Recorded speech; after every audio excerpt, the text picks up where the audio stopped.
decide better to be defeated. You make a choice every day better to be victorious. If you're in the spiritual battle with us now, because there's going to always be something challenging you, amen?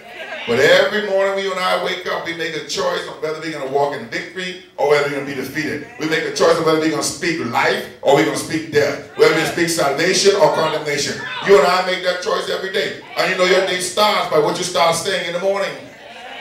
If you wake up and start speaking defeated, then you're going to be defeated the whole day long. Somebody say amen. I want you to make a decision to change your life today and start to speak life over your situation, life over everything that you have, life over everything that you own, life over everybody in your life. Make a choice today. I'm just going to speak life. Amen? Am I here by myself this morning? If you have your Bibles, the book of Acts chapter 2. Glory to God. A Lord is an owner. A Lord is a master. A Lord is the person who owns the property, who masters over it, who directs it, who tells everything about it. So when the Bible declares that Jesus is Lord, he's saying to you that Jesus is Lord of all creation. God has made him both Lord and Christ. Not only is he your Redeemer, he is also your Lord. He is King of kings and he is Lord of lords. Not only is he reigning as king, he is also ruling as owner. Y'all ain't staying with me. I want you to understand this. You need to get this to understand the things you're being taught here in Genuine Love. Jesus not only is your king, he is also your Lord. Not only is he the king of all kings, and his kingdom ruleth over all, but he owns everything. That's why the Bible said the Father appointed him heir of all things. So that means that when he received the Holy Ghost, we learned this Friday, when he received the Holy Ghost, then he received all power. Because everything that God's doing, he's doing through the power of the Holy Ghost.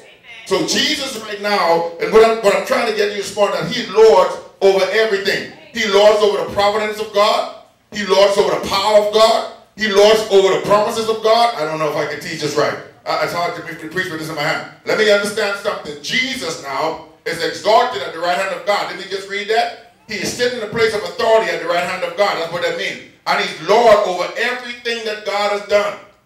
Which means that Jesus, and I didn't notice until the Holy Spirit revealed this to me, Jesus is intricately involved in everything going on in creation. He is not just sitting up there, it's going to bless you. He is not just sitting up there looking at the Holy Ghost and saying, let the Holy Ghost do it.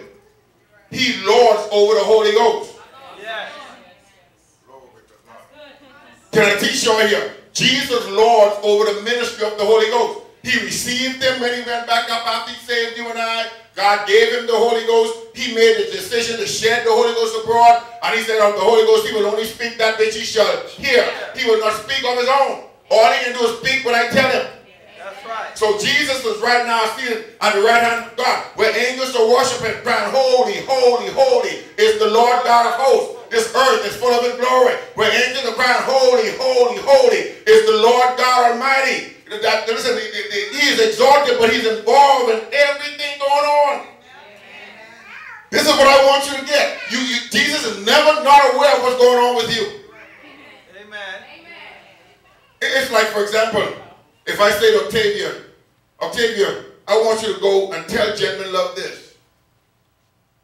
If she does that, I'm still lording over Genuine Love. I'm just doing it through her voice. And I'm just delegating authority to her, and she should only be saying what I said, because the Holy Ghost only speaks what he's heard. So when how Jesus lords over all things is that he does it through the power of the Holy Spirit and through the strength of the mighty angels. Bless the Lord, O ye angels, you ministers of his, who excel in strength, doing all this command heartily under the voice of his word.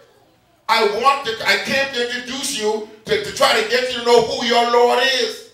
This is not a good church message. You're not going to shout about this. This is not going to be easy to receive. And if you let the enemy get you, he's going to whoop you and make you be distracted from this. Because he does not want you to understand that you need to have a personal relationship with Jesus Christ. He wants you to see him as somebody way up there in the throne, away from you, and the Holy Spirit comes, and he's different from Jesus, but the Holy Spirit is only the power. The Holy Spirit is only the action. The Holy Spirit is only the voice. The one that's lording over your life is Jesus. My God, I feel like preaching here. He wants to know who you are. He's intricately involved with you. He wants to hear from you. And as I finish this message, you can see how big it is that he is in your life. See, Jesus is really lording over. You know what the providence of God is? I wrote it down so you could. I don't want to make a mistake, so I'm going to read you what the providence of God is.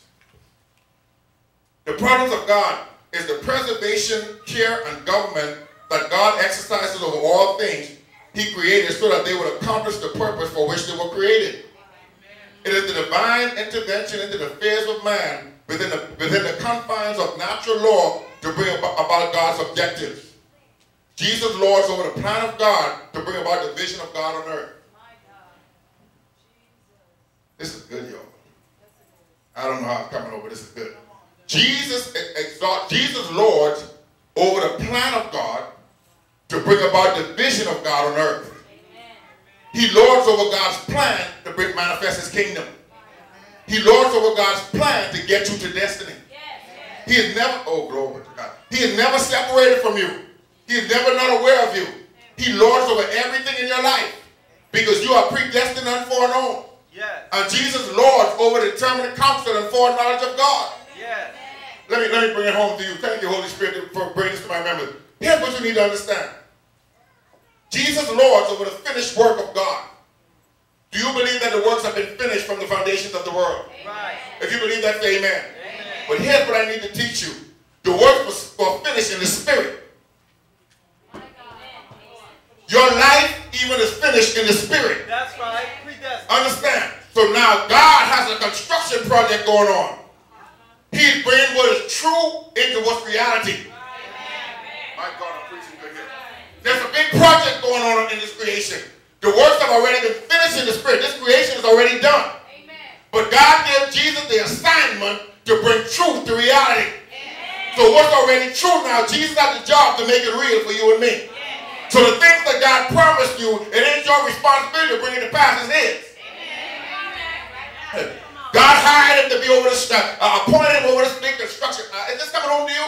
He's over this big project that God had. God finished the work in the spirit. He said, now son, I'm going to give you a kingdom on earth. I want you to go down there and transition and transform all these things that we see before us before we said light be. The word was finished from the foundations of the world. So he said, I'm going to give you lordship and responsibility to transition this thing from the spirit to the natural. If you're still with me, say amen. That's why you have to understand he had to do certain things. He had to save you because he would have never been able to use you if he didn't save you. That's right. It's a part of the big project that he had. Your salvation is a part of the big project. Jesus knows how messed up you are, so he said, I got to take this sin issue away so I can use them without being concerned about.